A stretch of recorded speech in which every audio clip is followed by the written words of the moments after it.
sehat kepada mereka. Yang ketiga, Allah tidak membuka dosa itu di depan umum. Orang yang melakukan dosa, Allah tidak menampakkan dosanya di depan khalayak ramai. Allah menutup aib mereka. Tidak dibukakan di dunia ini.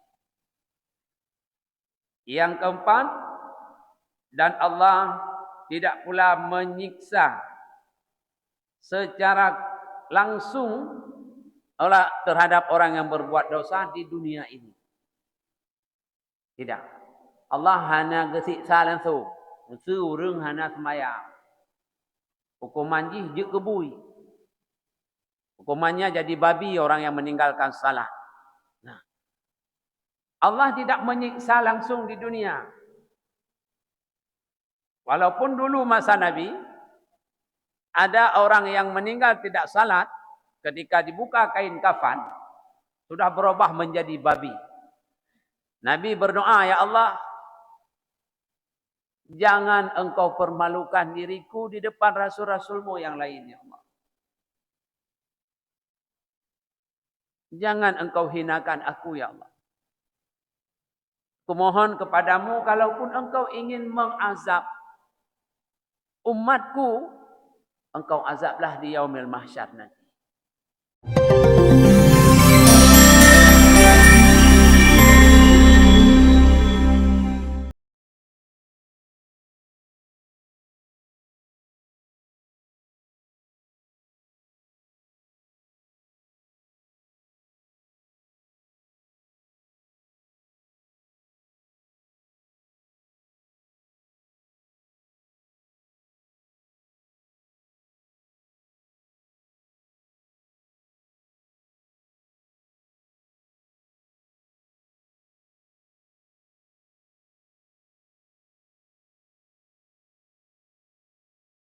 Assalamualaikum warahmatullahi wabarakatuh.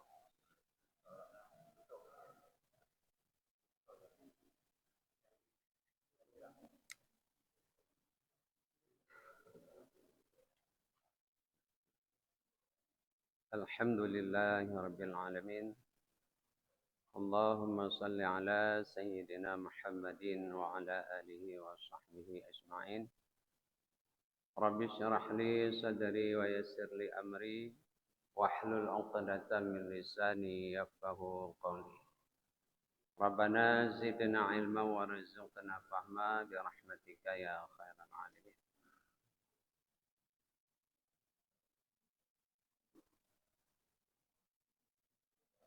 Makalah yang ke-25, 26 dari Nabi sallallahu alaihi wasallam, sabdanya, innallaha ta'ala yahtajju yaumal qiyamah bi arba'ati anfusin ala arba'ati ajnasin minan nas alal aghniya'i bi Sulaiman bin Dawud wa alal abid bi Yusuf wa alal marda bi Ayyub wa alal fuqara bi Isa.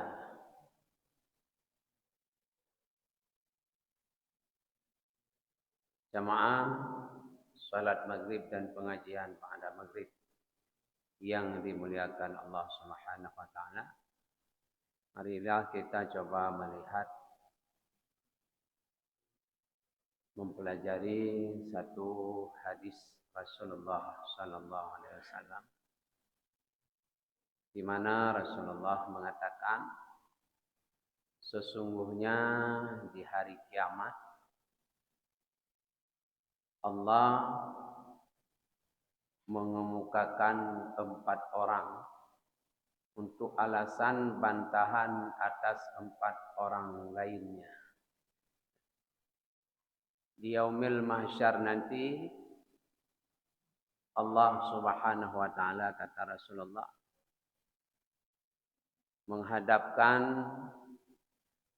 4 orang rasulnya sebagai alasan untuk menolak alasan daripada 4 orang manusia di mahkamah Allah Subhanahu wa taala.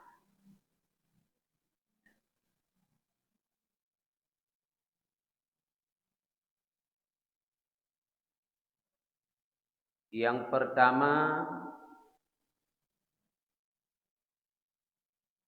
Allah mengungkapkan, memberikan alasan terhadap kaum hartawan atau orang kaya raya. Allah mengemukakan Nabi Sulaiman bin Daud ketika Allah memeriksa orang kaya. Mereka berdalih dengan Allah Subhanahu wa taala. Mereka berhujjah tatkala Allah mengatakan, "Kenapa engkau tidak melaksanakan salat?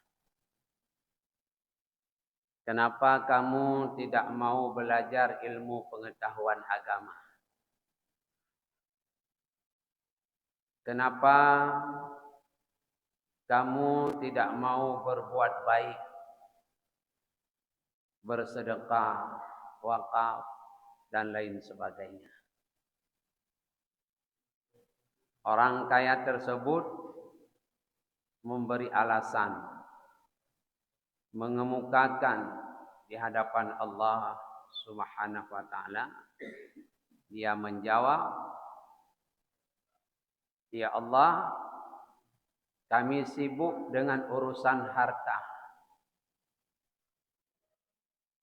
Kami sibuk dengan urusan harta dan kerajaan kami, sehingga kami tidak sempat untuk rukuk dan sujud di hadapan-Mu. Kami lupa kepada anak-anak yatim, fakir miskin. Kami membiarkan orang-orang susah hidup dalam kesusahan mereka.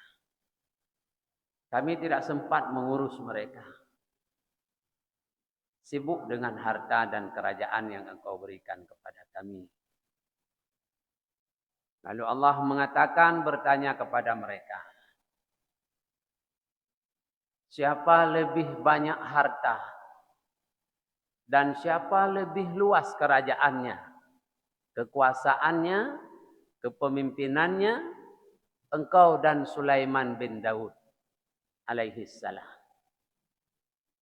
Sulaiman saya berikan kekuasaan, saya berikan kerajaan, dia memerintah timur sampai dengan barat.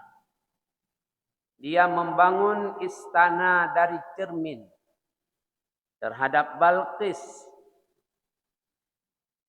Dia merupakan nabi yang paling kaya raya.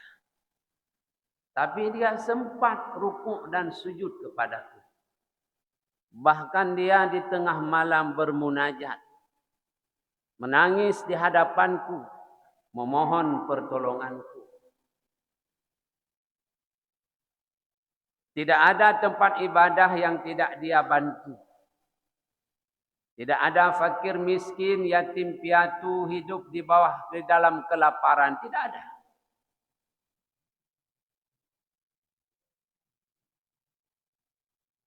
Tapi kamu yang seujung kuku kekayaan Sulaiman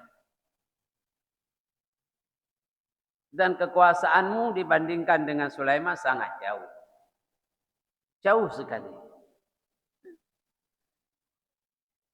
Kamu baru memerintah Kota Luxmawi. Kamu baru memerintah Kabupaten Aceh Utara. Kamu baru menjadi gubernur di Provinsi Aceh. Tidak sempat sujud salat terhadapku. Nak yatim engkau terlantarkan. Pesantren-pesantren tempat menimba ilmu agama, daya-daya tidak kamu perdulikan. maka hari ini tidak bisa menjadi hujjahmu. Orang kaya tersebut yang memiliki kekayaan dan kerajaan kekuasaannya terdiam ketika Allah membandingkannya, menolak alasannya dengan Nabi Sulaiman bin Daud alaihi salam. Nah, makanya di dunia kita boleh berkilah. Di hadapan Allah nanti, semua tidak mampu bersilat lidah. Semua akan terdiam. Akan mempertanggungjawabkan amanah titipan Allah. Baik itu berupa harta kekayaan, baik itu berupa pangkat jabatan ataupun kekuasaan yang Allah titipkan. Lalu yang kedua, setelah selesai orang-orang tersebut, Allah bandingkan Nabi Sulaiman bin Daud alaihi salam. Maka Allah memanggil hamba sahaya yang meninggalkan ibadah. Hamba sahaya. Dulu ada hamba sahaya. Hari ini tidak ada. Bisa kita katakan kalau hari ini pembantu rumah tangga. Pembantu rumah tangga. Ketika Allah tanyakan kepada mereka, wahai para hamba sahaya, wahai para pembantu rumah tangga, kenapa kalian ketika di dunia tidak beribadah kepadaku? Mereka juga menjawab sama seperti orang kaya tadi. Ya Allah, saya sibuk mengurus rumah majikan, mengurus kebun majikan, mencuci mobil majikan, ya Allah, mencuci kereta majikan, mencuci pakaian, memasak dan menggosok serta membersihkan rumah majikan, ya Allah. Sehingga saya tidak sempat beribadah kepadamu. Sibuk sekali saya. Sangat sibuk. Saya tidak mampu untuk beribadah kepadamu. Dan saya khawatir ketika saya tinggalkan tugas tersebut untuk beribadah kepadamu, mereka akan memecat saya. Mereka akan mengeluarkan saya. Mereka tidak akan memberikan lagi pekerjaan untuk saya. Saya takut, ya Allah. Allah mengatakan, oh demikian. Ya Allah. Maka Allah Subhanahu wa taala meminta Nabi Yusuf alaihi salam untuk hadir ke hadapannya.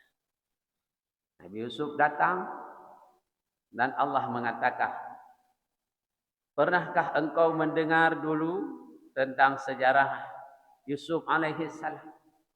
Pernah, ya Allah. Dia menjadi seorang hamba. Bukan hamba orang biasa, tapi dia menjadi seorang hamba raja di Mesir. Dia menjadi pekerja di Mesir, di kerajaan Mesir. Tapi dia tidak pernah luput untuk beribadah kepadaku.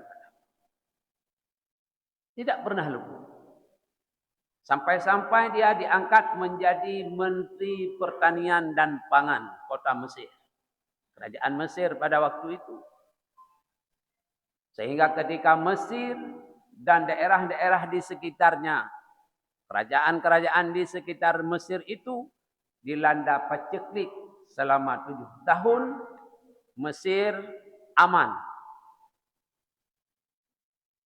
Tanpa kekurangan sandang dan pangan, akibat lihai dan cerdasnya Yusuf sebagai Menteri Pertanian dan Pangan pada waktu itu. Seluruh kerajaan 7 tahun pergi ke kerajaan di Mesir untuk mengambil bantuan, mencari beras, mencari makanan, bantuan daripada kerajaan Mesir, di mana pada waktu itu Menteri Pertaniannya dan Pangan adalah Yusuf alaihissalam. Dia sempat rukuk dan sujud kepadaku. Kenapa kamu yang hanya membersihkan mobil, membersihkan kaca jendela, mencuci kain itu pun pakai mesin, memasak itu pun pakai mesin, tidak sempat untuk sujud kepadaku? Maka kita tidak bisa beralasan. Orang-orang yang bekerja, siapa saja bekerja, ini tidak mesti pembantu. Orang yang termasuk bekerja, maka bekerja pada swasta, bekerja pada negara, ini masuk di dalam hadis ini. Jadi tidak ada alasan. Allah menolaknya membandingkan dengan Rasulnya yang tugas risalahnya itu lebih besar dibandingkan dengan pekerjaan kita. Tapi mereka sempat rukuk dan sujud di hadapan Allah Subhanahu. Itu rombongan yang kedua. Setelah rombongan yang kedua itu selesai, maka Allah persilahkan untuk menuju kepada nerakanya. Karena tidak beribadah, dilalaikan oleh pekerjaan mereka. Mereka sibuk mengejar dunianya, mereka sibuk mengejar pekerjaannya, hingga lupa kepada Allah Subhanahu wa taala. Allah masukkan mereka ke dalam neraka Allah Subhanahu wa taala. Lalu Allah memanggil rombongan orang-orang yang sakit, yang meninggalkan ibadah. Allah pun menanyakan kepada mereka semua, kenapa kalian tidak beribadah ketika hidup di dunia? Kami sakit, ya Allah. Sakit. Saya kena gula darah. Saya kena kolesterol, ya Allah. Saya kena darah tinggi. Saya patah kaki, ya Allah. Badan saya lemah. Asam urat naik, ya Allah. Tak bisa berdiri. Maka saya tidak sempat beribadah kepadamu, ya Allah. Lalu Allah memanggil Ayub, tolong engkau hadir ke depan sebentar. Ayub pun berdiri di depan Allah. Allah menanyakan, kamu kenal Ayub? Kenal, ya Allah. Sakitnya luar biasa yang engkau berikan kepadanya. Tapi lidahnya tidak luput daripada zikir. Lidahnya selalu membesarkanmu dan mengagungkanmu, ya Allah. Sangat berat cobaan sakit yang kau berikan kepadanya. Siapa lebih berat kamu dengan dia? Berat Yusuf, ya Allah. Jadi bagaimana? Terserah kepadamu, ya Allah. Nah, kalau begitu silakan masuk ke dalam neraka-Ku. Padahal dari sakitmu itu yang aku berikan. Aku ingin mengampuni seluruh dosa-dosamu dan kesalahanmu. Cuman kamu tidak mampu bersabar terhadap ujian yang aku berikan kepadamu. Wa nabluukum bisyarri wal khairi. Ketika aku uji kamu dengan keburukan, aku beri sakit, kamu tidak mampu bersabar. Maka hari ini silakan masuk ke dalam neraka-Ku. Di sini sedikit kita luruskan karena ada di dalam dakwah itu. Ada yang membicarakan Nabi Daud itu sakitnya Nabi Ayub sampai tinggal hati dan lidah. Tinggal hati dan lidah. Ini sejarah Israiliyah. Tidak ada dalil. Kenapa? Karena setiap rasul itu Allah beri titel alaihimus salatu wassalam. Salam itu maknanya sejahtera, luas. Salah satu sejahtera, tidak ada penyakit pada diri rasul itu yang membuat harkat, martabat dan kerasulannya itu rendah, tidak ada. Maka menurut sejarah Dikatakan Nabi Yusuf sakitnya sampai tinggal hati dan lidah.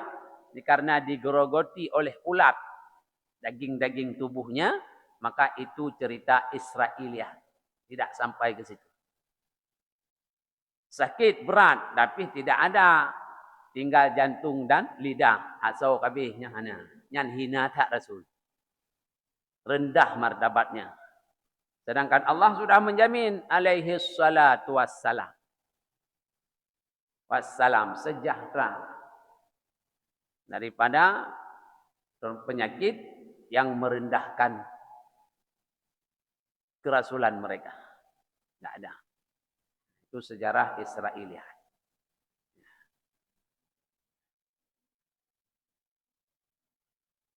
Lalu Allah memanggil rombongan yang ketiga.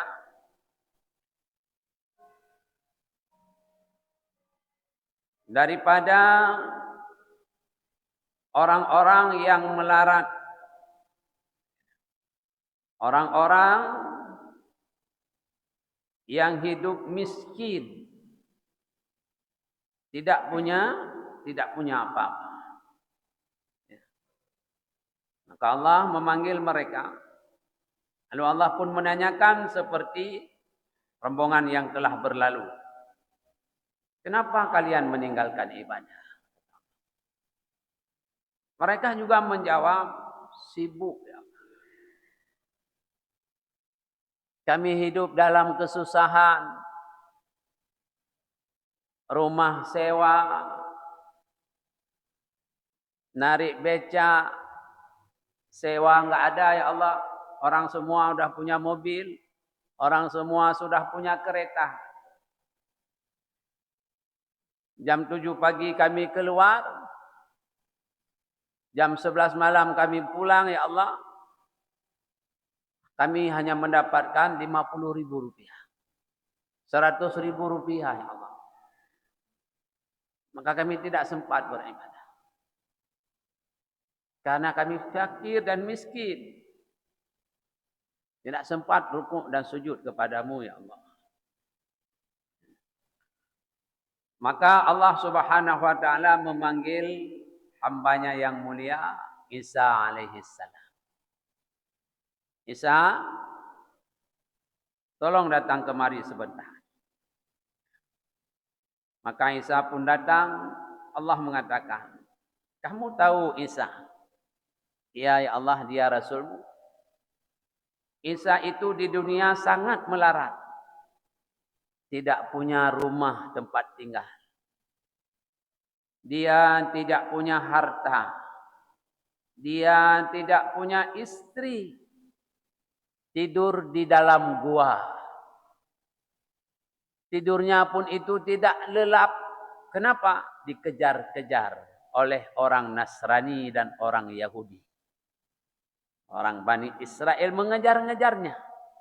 Dia tidak punya rumah untuk tidur. Tidak punya istri, tidak punya harta. Tapi dia sempat beribadah kepadaku. Kamu punya rumah aku berikan. Walaupun rumah sewa.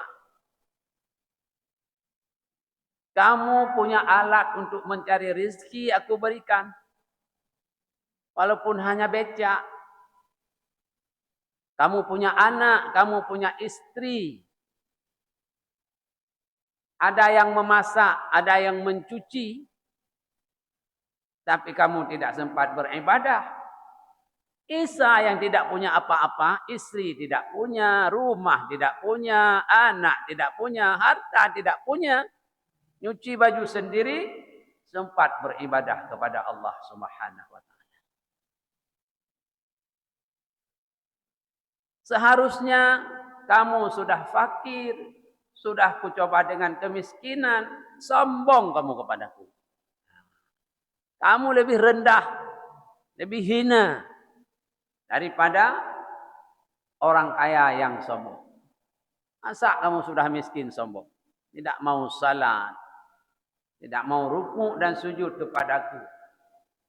Iblis saja, dia mau sujud kepadaku, kamu tidak mau. Nah, emangnya siapa lebih bagus kamu dengan iblis? Kata Allah. Ada cerita. Maka orang miskin tidak bisa menjawab. Tidak bisa berdebat lagi dengan Allah. Akhirnya dia menerima hukuman Allah. Silakan menghuni neraka-Ku, kata Allah. Akibat daripada kelalaianmu. Akibat daripada kamu lebih mencintai dunia daripada akhiratmu. Salat pun kamu tidak sempat. Sibuk mengejar duniamu. Berjam-jam. Pergi ke masjid pun hari Jumat ketika khatib sudah ada di atas mimbar. Baru kamu sampai ke masjid. Selesai khatib membaca khutbah, imam memimpin salat Jumat. Kamu keburu-buru keluar.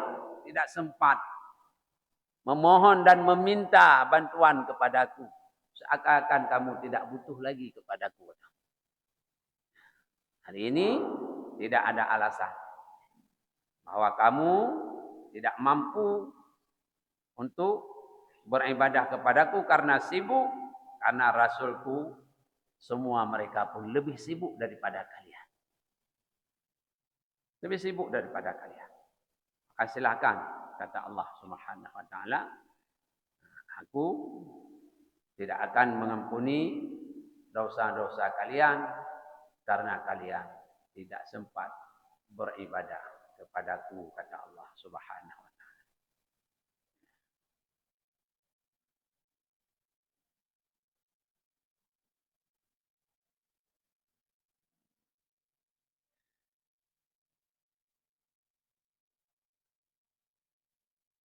Pada hadis yang lain, Rasulullah sallallahu alaihi wasallam berkata, yang diriwayatkan oleh Sa'ad bin Halar rahimahullah,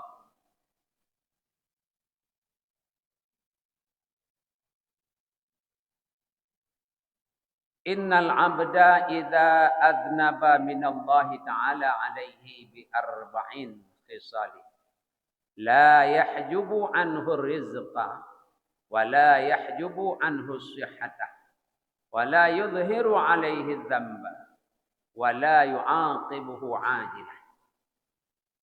Jika seorang hamba berdosa, sesungguhnya Allah tetap akan menganugerahi baginya 4 hal. Ketika kita melakukan dosa, Allah tetap memberikan 4 hal kepada kita. Tetap Allah berikan, walaupun kita melakukan dosa. Yang pertama, Allah tidak menutup jalan rezekinya. Kita bermaksiat kepada Allah, bahkan kadang dengan rezeki yang Dia beri, kita bermaksiat kepada Allah, berbuat dosa kepada Allah, tapi rezeki itu terus turun dan berjalan kepada kita. Kenapa? Karena itu janji Allah. Allah tidak pernah mengingkari janjinya. Walaupun hambanya itu bermaksiat dengan rezeki yang Dia beri, tapi Allah tidak pernah mengingkari. Rezeki itu terus diberi sampai ajal datang menjemputnya. Yang kedua, Allah tidak menutup jalan kesehatan badannya. Hamba yang bermaksiat melakukan dosa, Allah tetap memberi sehat kepada badannya. Tetap memberi sehat. Walaupun dia sakit, tapi Allah tetap menyembuhkan penyakitnya. Allah beri sehat kepada mereka. Yang ketiga, Allah tidak membuka dosa itu di depan umum. Orang yang melakukan dosa, Allah tidak menampakkan dosanya di depan khalayak ramai.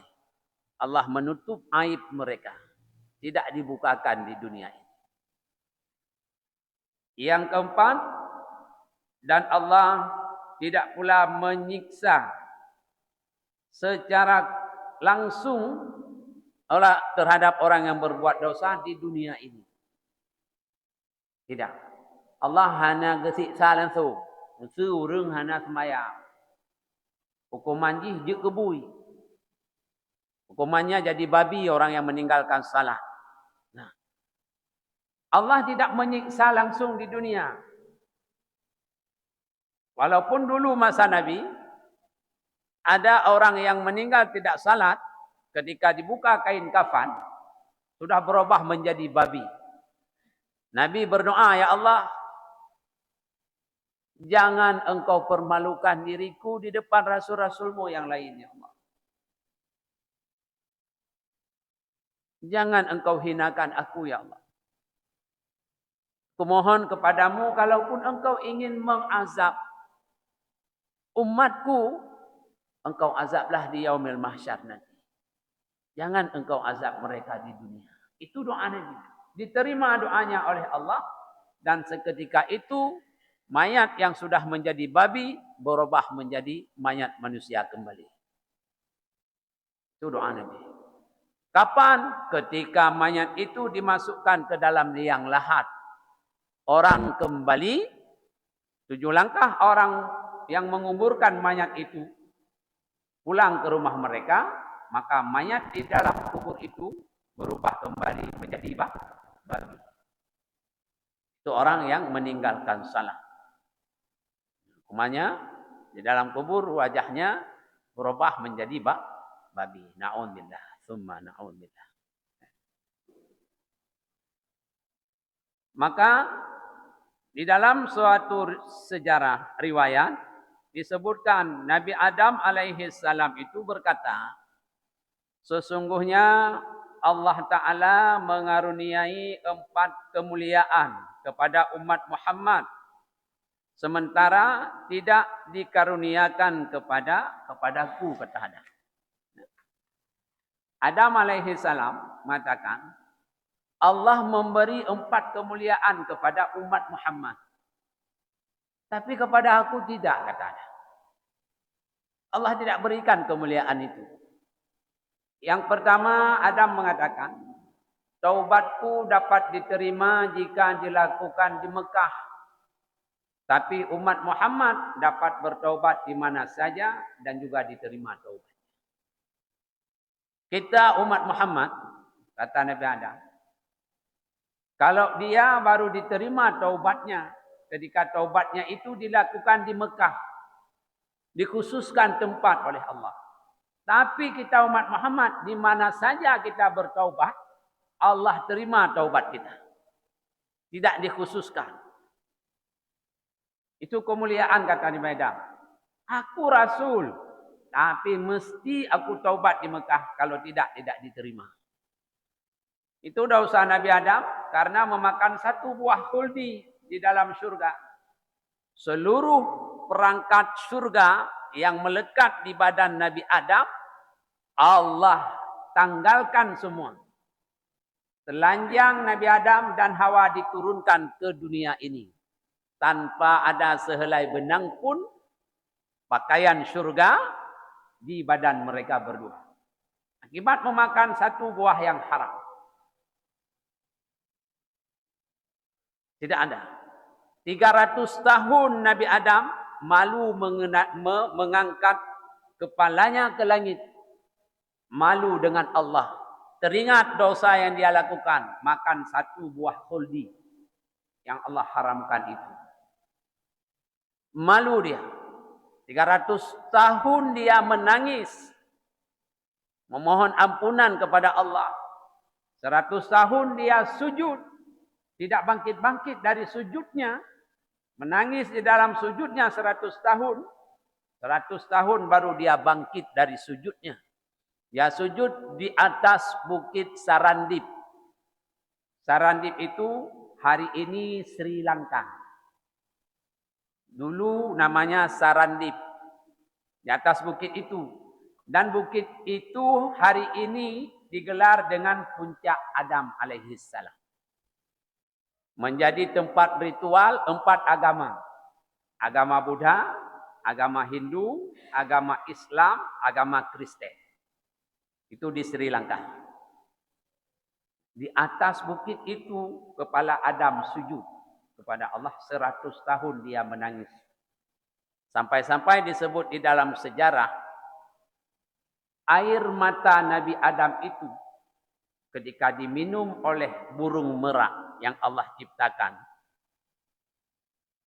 dia merasa manis dan lezatnya tidak sama seperti air laut, air tawar, air sumur, air sungai yang dia minum, jauh sekali.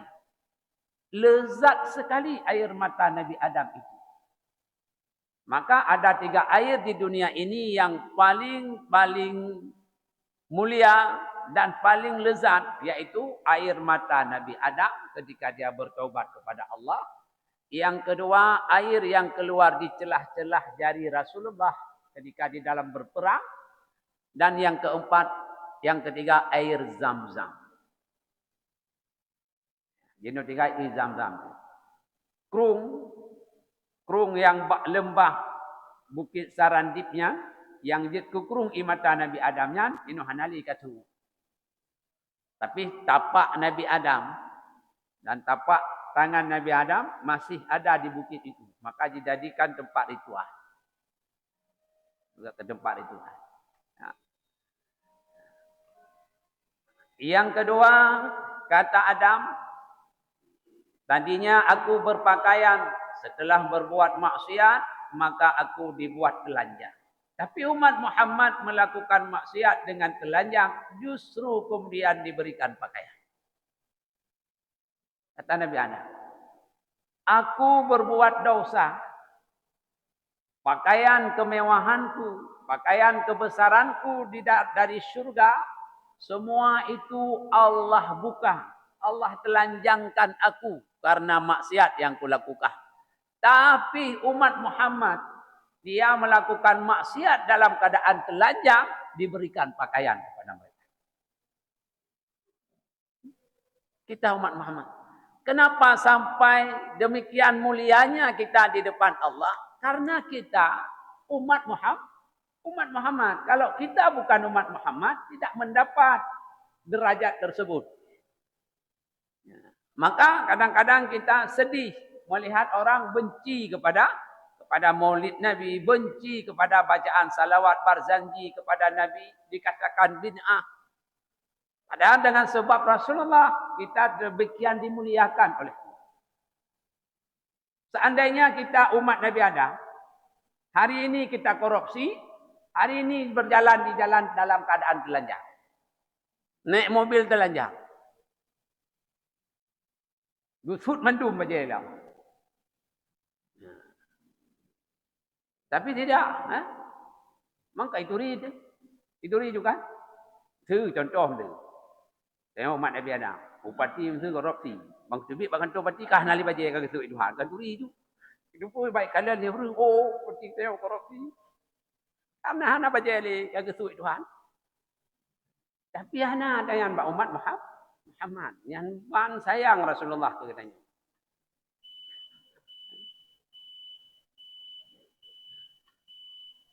Mungkin hanya sekian Pak. 2 buah tu ana mesti pegang. InsyaAllah yang merupakan kata boleh Allah alam bisawab wa ilaihil masir dan kurang lagi maaf billahi taufiq wal hidayah. Assalamualaikum warahmatullahi